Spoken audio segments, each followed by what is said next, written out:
What is going on, beautiful people? Hope you're having a beautiful day, because I'm having a beautiful day. So right now I'm just getting into a chest workout, just warming up a little bit. It is pretty damn nippy in here. So I want to take you guys through this one. So it's going to be a raw shoulder-based chest and shoulder workout. So we're going to get into, and I'm going to jump straight into that in 3, 2, 1.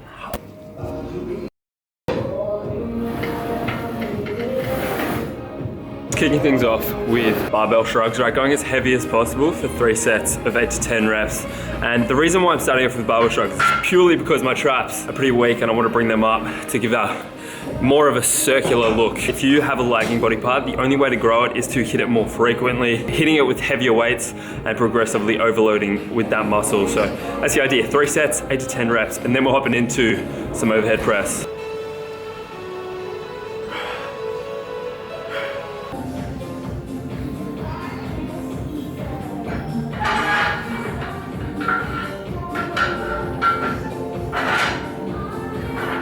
So the idea is, because this is a chest and shoulders workout, the 2 main exercises, right, the 2 compound lifts, overhead press and incline bench press, are both kind of targeting the upper chest and the shoulders predominantly.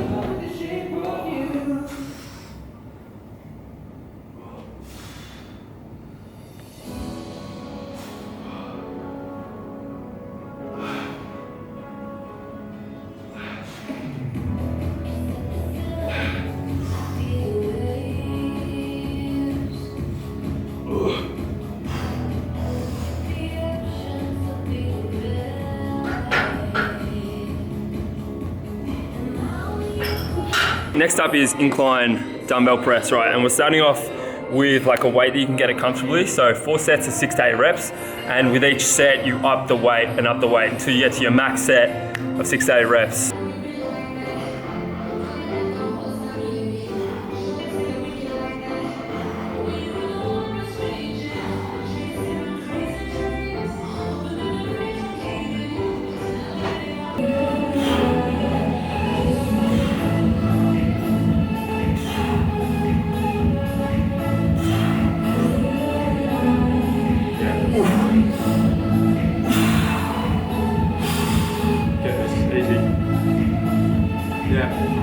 When you're actually on the bench, you want to make your chest like the highest point. So at that point it's going to squeeze, and it's going to be the main point of the fulcrum, and it's going to be targeted the most beneficially. So hitting cable flies now, hitting 3 sets of 8 to 10 reps, setting the cables at a shoulder width height and drawing the cables, right, we're flying it to the mid pec. Try to squeeze in the inner pec.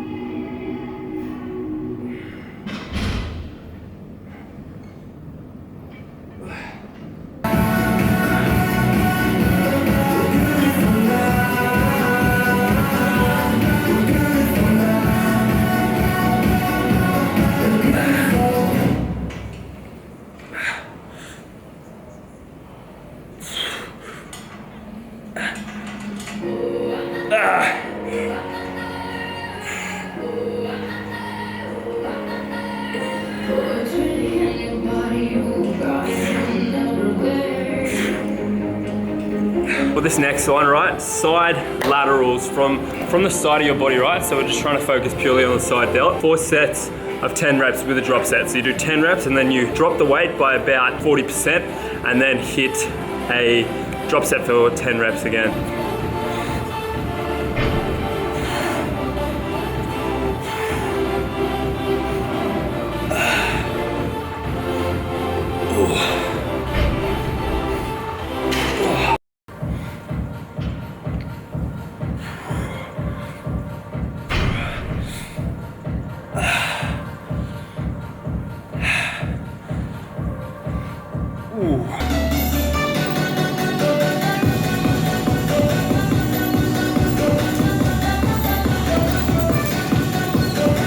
So this one is a little bit of a different one for you guys. Laying down on a bench and you're doing like a lateral raise, right, with cables. However, you're doing kind of like in the middle, right? So you're doing a little bit of an upright row, a little bit of a lateral raise. Doing 3 sets of 8 to 10 reps for this. And the idea is you want to get cables that are closer together, right? If you have cables like this that are very wide, try not to use them. Try and use ones that are a little bit more closer together.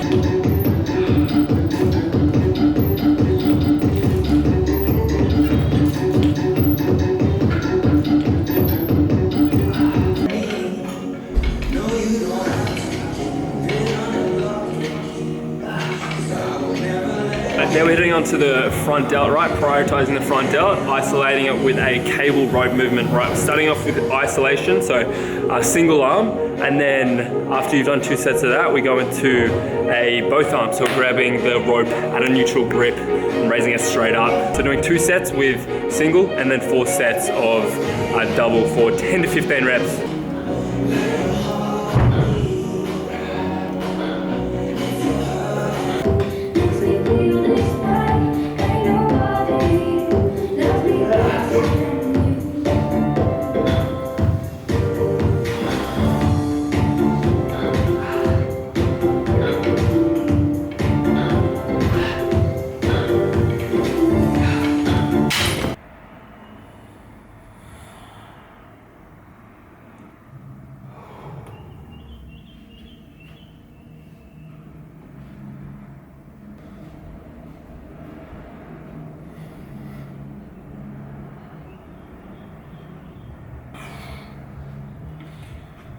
Alright, that's all done. So I got into posing because filming and posing and getting photos and stuff helps me track that. I'm gonna go home and eat, and then I'm gonna take you guys through how I've set up my split and why I've done so. So I'll catch you then.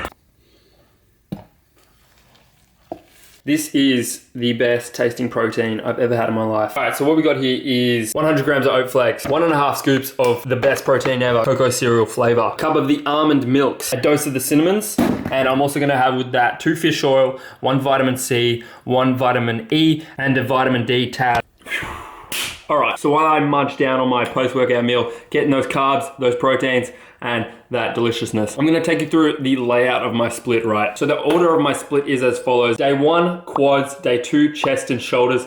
Day 3, back. Day 4, rest or hamstrings. Day 5, shoulders and chest. Day 6 is arms, right? The reason why it is laid out like that is, first and foremost, I'm kicking things off with legs. Usually the hardest workout to get in and the one that requires the most mental effort. So if I can knock that out in the start of the week, then I'm golden for the rest of the time. Especially if I get a good workout in, I feel really, really good going into my other workouts. That's why I do that. And also, you can never have big enough quads. So that's the reason for that. I really want those massive cows. The next day is chest and shoulders. Now this specific chest and shoulders workout is based around the pecs, the chest, right? So we're focusing on progressively overloading predominantly in the chest, and then on the back workout, we're also incorporating some rear delt. The reason being is we're not actually hitting it on other days. So we do want to incorporate some rear delt and get that nasty ass cliff on the back of us. I'm also prioritizing the entire back, but mainly rows. I'm mainly focusing on row movements to really build the thickness in the back, especially the mid back. I really want that slab. So I've kind of got the width, I've got the width down pat. Now I need some more mass within the back. The next day is hamstrings, right? And it's either a hamstring or a rest day. And now I go off how I feel. So if I am feeling a little bit sore, I feel like I need a rest day from a CNS standpoint, then I'll take that rest day 100%. I'm more than happy to take that rest day. However, if I'm feeling pretty good, I'm feeling, you know, I can definitely push it a little bit harder, I will go in and hit my hamstrings. The idea is it's not a whole lot of volume. It's about like 10 to 15 sets, but it's a lot of contraction work. It's a lot of isolation. There's not a lot of compounds. So just trying to build up the actual hamstring in itself, not so much overall strength within the legs. Then we go into a shoulders and chest workout. So this one is the workout that I just took you through. So it is based around the shoulders. So we're trying to progressively overload in the overhead press, right? The shoulder movement. And then we go into a dumbbell incline, which is again going to be focusing on a lot of the upper chest and a lot of the front delt. So we're hitting 2 chest and shoulder workouts per week. However, one is based around chest, one is based around shoulders. So we're not really getting a whole bunch of volume in both of them. The thing is, because we're hitting it more frequently and dropping the volume allows us to progressively overload more. It allows us to overload that muscle more from workout to workout, considering we're giving it a good amount of rest. However, we're not beating it to a pulse. Then I do arms because my arms are a weak point and I do want to grow them a little bit. That is the workout split. Now that is based for me. Let's put this into comparison, okay? So say you have a weak rear delt, instead of doing front delt and side delt, on the chest and shoulder days, you'll do the rear delt. So you hit rear delt twice a week, and you'll just kind of forget about the front, right? Because the front's gonna be hit by collateral, right? With the incline presses, the overhead press, etc. And then hit the side delt. So just hit the side and the back. Because my back is pretty developed, I've hit it a lot, and it's like become a big bubble, right? I might have a tumor back there. You know, if I go to the doctors, they'll probably, you know, send me to an MRI because I got a tumor back there, you know what I'm saying? So that's the plan. You wanna correct it to you. Now, the quads and hamstrings, I really like to split up the legs, especially if you have weak legs.